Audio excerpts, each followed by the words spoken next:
वाहिगुरु जी का खालसा वाहिगुरु जी की फतेह।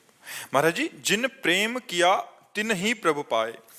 महाराज जी, वाहिगुरु जी ने कृपा करके यूट्यूब के जरिए आपसे मिलाया। वाहिगुरु जी की प्रीत से खींचे खींचे हम आपसे मिलने आ गए।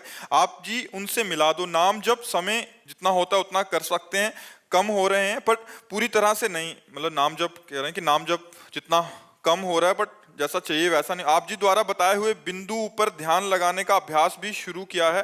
कह रहे प्रयासरत हैं अपनी तरफ से, बट जो एक और तड़प चाहिए, प्रीति चाहिए, वो कैसे मिलेगी महाराज जी ऐसे? अल्पाहार करो, थोड़ा भोजन करो, मौन का आश्रय लो, 5 घंटे सो, 5 घंटे से ज़्यादा नींद नहीं, पवित्र आहार, अल्पाहार लो। अल्पाहार का मतलब भूखे भी नहीं रहना और छकना भी नहीं है। और हर समय मौन रहने से हमें भजन का ज़्यादा अभ्यास होगा। अब जैसे दिमाग है ना, ये उड़ रहा है। अब जब अपनी बात बताए ना, हमारी खोपड़ी जैसे साय मचा है एकदम दिमाग में।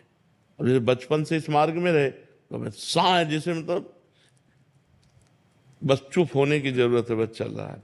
अब जैसे बात कर रहे हैं तो हमारे दिमाग में छाया हुआ है, क्योंकि अब जैसे यहाँ घंटे 2 घंटे हमारे व्यतीत हुए, इसके बाद बंद, ना किसी से मिलना, ना नीचे उतरना, ना बाहर।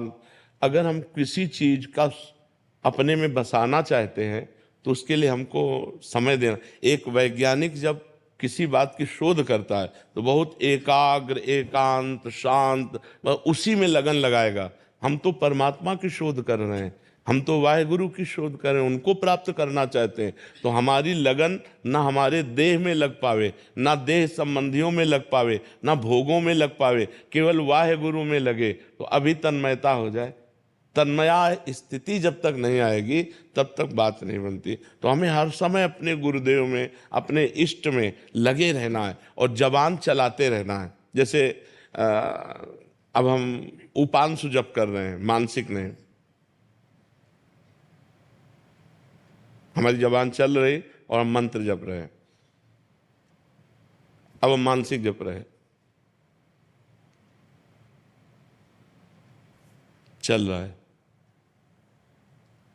आप भी जब के देखो तो कोई आश्चर्य की बात थोड़ी। 2-4 बार तो आप भी मानसिक जप सकते हो, फिर मन भाग जाएगा। देखो चल रहा है, मानसिक में कोई हरकत नहीं होती,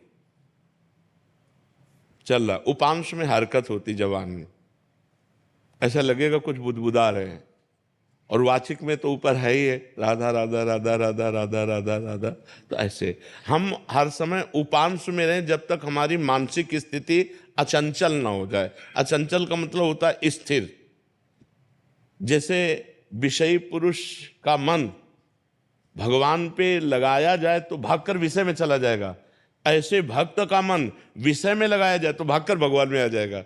वो विषय में नहीं लगेगा क्योंकि उसको स्वाद मिल गया है नाम का, उसको वाहिगुरु की कृपा मिल गई है। तो हमको चाहिए कम भोजन, कम सुनना, कम बोलना, कम सोना।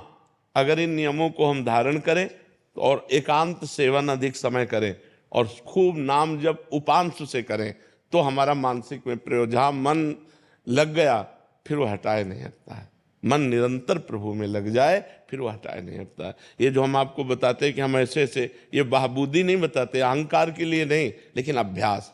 यदि अभ्यास किया जाए तो बहुत सरल हो जाएगा। हम आपसे बात कर रहे हैं लेकिन हमारे दिमाग में वही बात नाच रही। जैसे आप हमारी बात सुन रहे हो, अंदर कुछ और चल रहा है, चल रहा है ना। जैसे डबल कह दे कि आप हमसे बात कर रहे हो तो भजन कैसे कर रहे हो? तो जैसे आप हमारी बात सुन रहे हो, श्रवणेंद्रिय से सुन रहे हो, लेकिन आपका अंदर का सिस्टम कुछ और चल रहा है। आप हमारी बात पे पूरे नहीं हो, बार बार कुछ और चल रहा है। वही वही उसी जगह जब नाम पहुंच जाता है तब बार बार हम आपसे बात कर रहे हैं लेकिन वो खिंचाव उसी तरफ चल रहा है। तो हमारा निरंतर भजन होगा। जब हमारा ऐसा चिंतन होगा तो हमारा निरंतर भजन होगा। उसे कहते हैं परावाणी के द्वारा भजन। होता है वैखरी, मध्यमा, पश्यंती और परावाणी। परावाणी में वो परिपक्व साधक हो जाता है, वो सिद्ध साधक हो जाता है जिसकी ऐसी स्थिति होती है। तो हमको एकांत सेवन करना है, हमको पवित्र और थोड़ा भोजन करना है। अपवित्र भोजन भी भजन में बाधक है, तो ये ध्यान रखें कि हमारा भोजन बहुत पवित्र होना चाहिए और हमारा संग बहुत पवित्र होना चाहिए, और बस 5 घंटे से ज़्यादा सैया में सोना नहीं चाहिए। उठ के बैठ जाए और नाम जप करने लगे। ऐसा अभ्यास करके देखो। और मूल तो गुरु कृपा है, वाहेगुरु जी की कृपा है, प्रयत्न अपना है, प्रयास अपना है, और फल तो गुरु कृपा से ही प्राप्त होता है।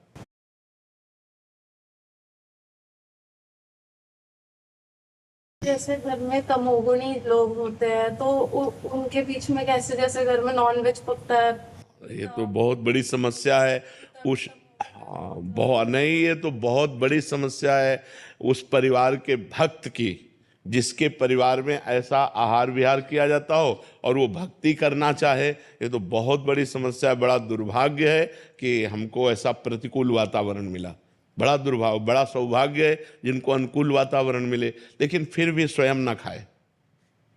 स्वयं मान लो आप पत्नी किसी की होंगी, आप किसी की बेटी होंगी, किसी के घर में तो रह रहे होंगे, अगर उन लोगों का दबाव है तो आपको बनाना पड़ेगा, आपको उनको पवाना पड़ेगा, आपको उनके बर्तन मांजने पड़ेंगे, लेकिन आप मत खाइए।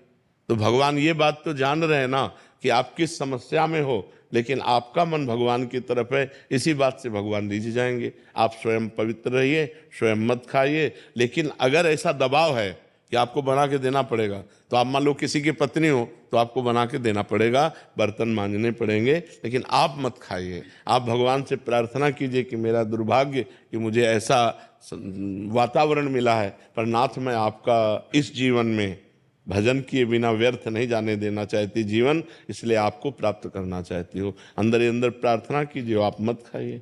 मुझे लगता है कि अगर परिवार के लोग थोड़ा भी सुलझे हों तो जो ना पाना चाहे उसे दबाव नहीं देना चाहिए। आपकी भाई रुचि है, आप नहीं छोड़ पा रहे, लेकिन जो छोड़ कर दिए हैं तो उनको सपोर्ट करना चाहिए, उनको दबाव नहीं देना चाहिए।